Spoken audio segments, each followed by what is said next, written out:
since Austin Powers is supposed to be a spy and an international man of mystery. All right, when we've got two superpowers,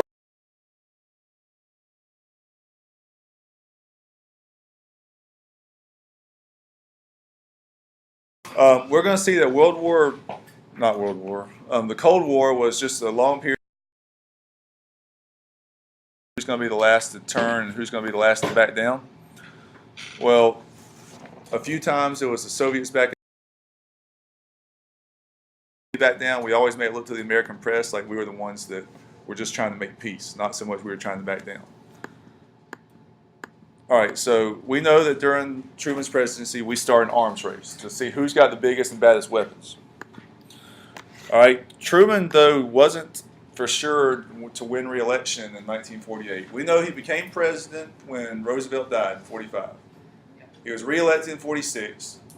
48, he runs for another term, and you look at that headline in the paper, and that's Truman holding it up and smiling. But does the headline say Truman won? No. The race was so close that when it came press time, everybody's going to bed. Some newspapers actually printed that Truman had lost. So this is like kind of Truman's rubbing in their face the next day, saying, "Ha ha, you're all wrong." Y'all keep asking about, did the Soviets have a bomb? 1949, the Soviets detonated their first bomb.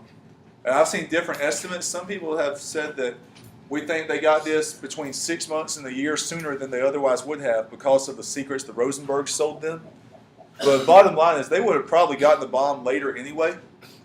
They just got a lot sooner than they would have just because of these spies.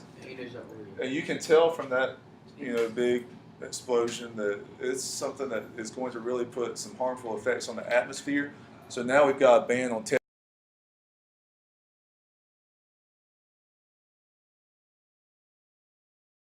both sides to step it up. We'll talk about that later. So they start racing for the H bomb.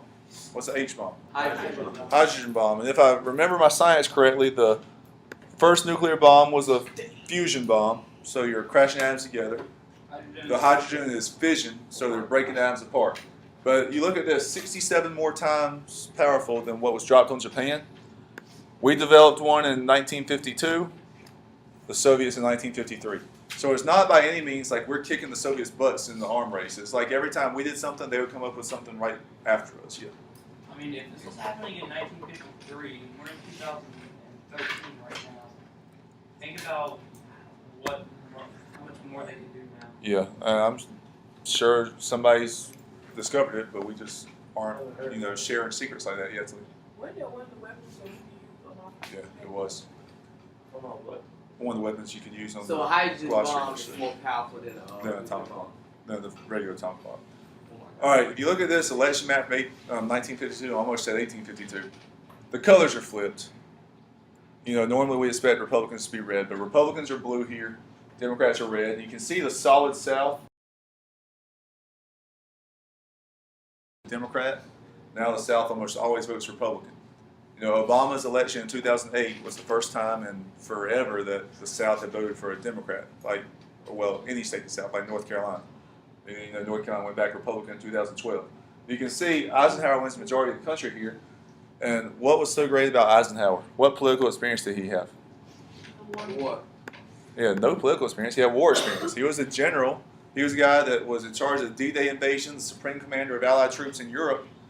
And his nickname was Ike, so his campaign slogan was "I like Ike," but he was basically elected just because he was a military presence and a national hero that everybody recognized. Remember I told you you're going to have another president's quiz next week?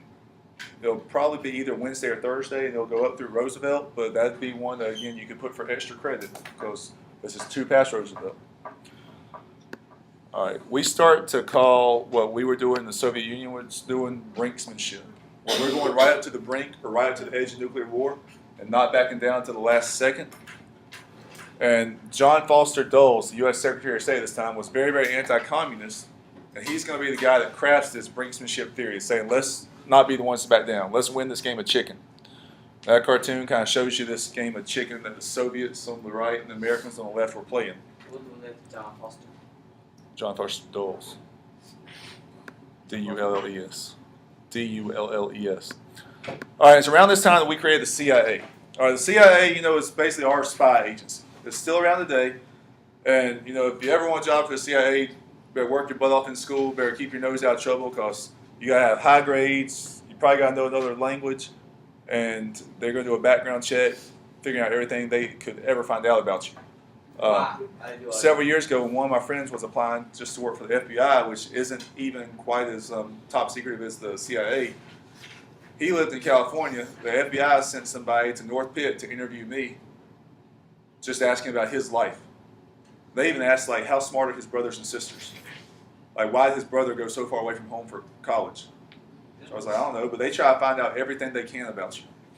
Well, the CIA is always fascinated me because anything that, you know, we can't know or is classified is always kind of interested me. But I got to carry out covert operations. What's covert? Not being Like not being known or secretive, right? When I was growing up, there was a lady in my church whose husband worked for the CIA. I remember she had the youth group over at her house one time, and I know they get paid well because he drove like a really nice Rolls Royce to church every Sunday. For real. But she had told us that, like, when he was working, he was retired this time, the phone might ring in the middle of the night. It might be 3 a.m. He would answer the phone and say, okay, bye. He'd hang up, kiss her goodbye, walk out the door. It might be 3 weeks or a month before she sees him again. And when he came home, she couldn't ask him a thing about where he had been because it was all top secret stuff. All right, the CIA started carrying out a lot of different covert operations in the 1950s. I've got that we set up a pro-American government in Iran. And again, we're setting up things that we thought would be anti-communist. All right, we set up a pro-American government in Guatemala also. Iran, you know, they're one of our biggest enemies today, and a lot of it goes back to this. Trying to set up a pro-American government there in the 50s, and then when the Iranians overthrew that Shah that we installed in the 1970s, we helped him escape to the U.S. and get, I think, like kidney dialysis treatment. Yeah. What is Iran's government right now? Theocracy, I believe, where the Ayatollah leads it. All right, but you know, Iran we thought was going to be a big key to keeping the Middle East from being completely communist. And then Guatemala, you know, it's a tiny country just south of Mexico. You would think, why is the CIA going to spend their time trying to set up American-controlled government there? It's because we thought anybody in this hemisphere that is going to be communist-leaning was going to be terrible for us. Hey, you hear about the CIA when they got caught in hookers? That wasn't CIA, that was Secret Service. Oh, All right, and this was been one in one of your other PowerPoints, but the Soviet response again to NATO, which was our North Atlantic Treaty Organization, was the Warsaw Pact. And we were at times trying to work through things with the Soviets other than fighting. We had a meeting with them in Geneva in 1955, and I got here that Eisenhower proposed open skies. The Soviets rejected his proposal, but we started to really try to not always be right at the edge of war with somebody. Well, I told you the Cold War was never really a fighting war, but it got played out through several wars in smaller countries. Gamal Abdel Nasser, the president of Egypt, nationalized the Suez Canal. All right, you know, the Suez Canal's dividing Africa and the Middle East right here, and there was a huge shipping. I would hate to live on that side. There was a huge shipping place or avenue for people going from the Mediterranean Sea to the Indian Ocean. So this was making people freak out. You know, they thought they were going to lose access to the Suez Canal, so the British, the Israelis, and the French sent troops there. Well, the UN stepped in, and the Soviets had backed Egypt here, and Egypt ended up getting to keep it, which they wanted all along.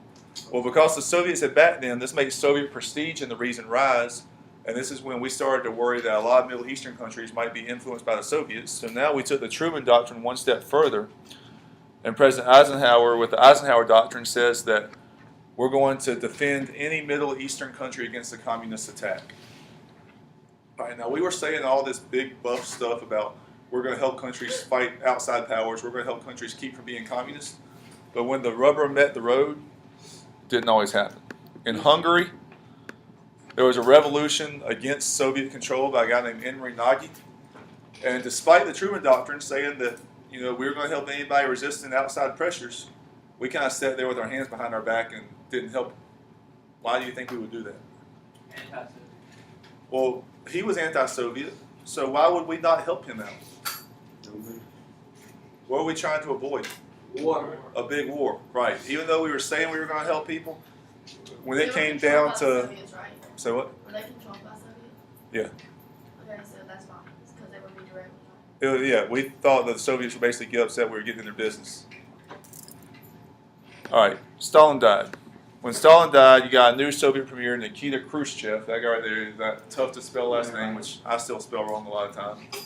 But he favored communism still. He wasn't saying they should change to democracy by any means, but he thought it could triumph peacefully. He didn't think it always had to be a do or die, us versus them thing.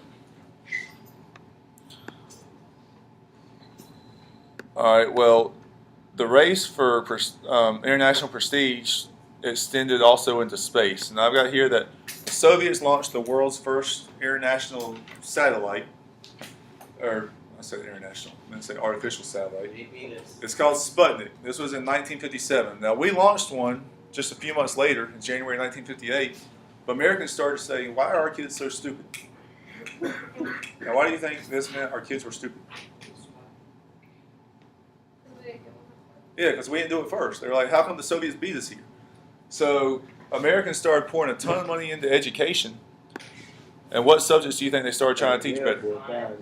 Math and science, to make sure that we could keep up with the Soviets. All right, that's Sputnik, which is not really that big. It's actually a kind of small satellite, but we didn't, it was 57. But we didn't know what this was going to lead to. We thought it might lead to them dropping bombs on us from outer space. We were freaked out. Whatchamacallit came with Star Wars playing, right? No, Reagan and Star Wars years later. All right, we have been sending U-2 spy plane flights over the Soviet Union for years.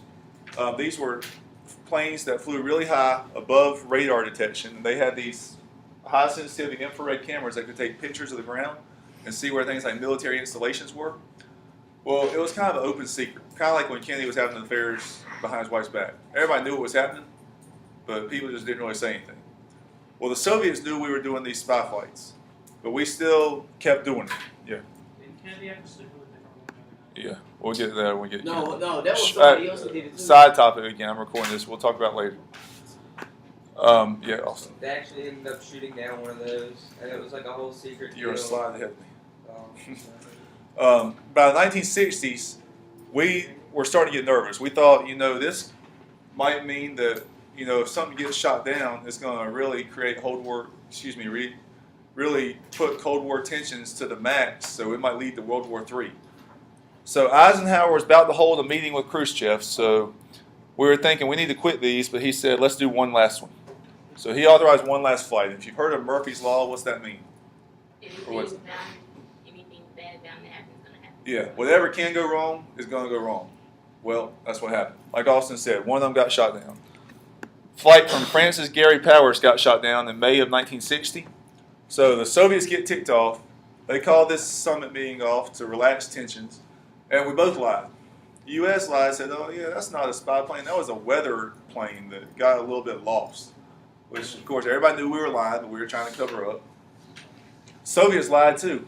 One of their fighter jets shot down, but they said, no, this wasn't a fighter jet. It was shot down by one of our missiles. What would be the point of them lying like that? Because It would be a like missile, it would act on just like accidental.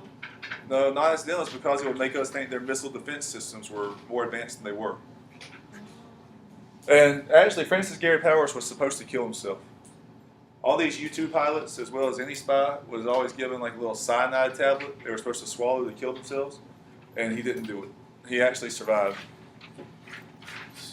I want one of them pills. I don't remember what happened as a result. I'm sure the Soviets probably held him captive, but I don't know the final result. We'd have to look up I online. think they traded But- them off. Yeah, they probably did some kind of prisoner exchange, but we could look it up. But if you look here, the key result of this is that tensions between us and the Soviets are renewed, and the Cold War is back on full force again.